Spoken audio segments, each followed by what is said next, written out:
नमस्कार, आपण पाहतात लोकन्याय न्यूज.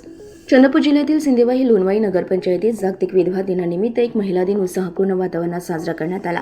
महिलांच्या हक्कांबाबत जनजागृती आणि शासकीय योजनांची माहिती देण्याच्या उद्देशाने आयोजित करण्यात आलेल्या या कार्यक्रमाला मोठ्या संख्येने एकल महिलांची उपस्थिती लाभली. कार्यक्रमाच्या अध्यक्षस्थानी सिंदेवाही लोणवाई नगरपंचायतीच्या उपाध्यक्षा पूजा विलास रामटेके या होत्या. तर सिंदेवाही पोलीस स्टेशनच्या सहाय्यक पोलीस निरीक्षक राणी भोंडवे यांनी प्रमुख मार्गदर्शक म्हणून उपस्थित राहून महिलांना विविध शासकीय कल्याणकारी योजनांची माहिती दिली. यावेळी महिला व बालकल्याण समितीच्या सभापती नीता रणदिवे तसेच उपसभापती मीनाक्षी मेश्राम यांनी सामाजिक, शैक्षणिक आणि आर्थिक सक्षमीकरणाचे महत्त्व पटवून देत मार्गदर्शन केले. कार्यक्रमाचे प्रास्ताविक नीता रणदिवे यांनी केले. सूत्रसंचालन सुधीर ठाकरे यांनी तर आभार प्रदर्शन अंजू भैसारे यांनी केले.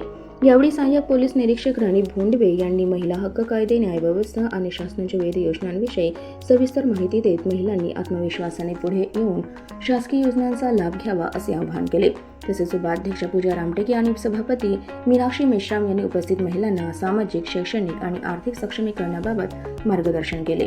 कार्यक्रमाच्या यशस्वी आयोजनासाठी नगरसेविका श्वेता मोहर्ले, नगरसेविका अस्मिता जुमनाके, प्रशासकीय अधिकारी विजय केरवले, संजय बोनगोलवार, संगीता कंबलवार, गीता नागापुरे तसेच अंगणवाडी सेविका व मदतनीस यांचे मोलाचे सहकार्य लाभले. सिंदेवाही शहरातील बहुसंख्य एकल महिलांनी या कार्यक्रमात सहभाग घेतला असून महिलांच्या हक्क सक्षमीकरण आणि शासकीय योजनांविषयी जनजागृती करण्यासाठी अशा उपक्रमांची गरज असल्याचे मत उपस्थितांनी व्यक्त केले.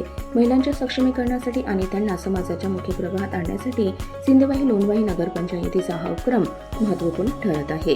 लोकन्याय न्यूज, रोशन खानपुरे, सिंदेवाही.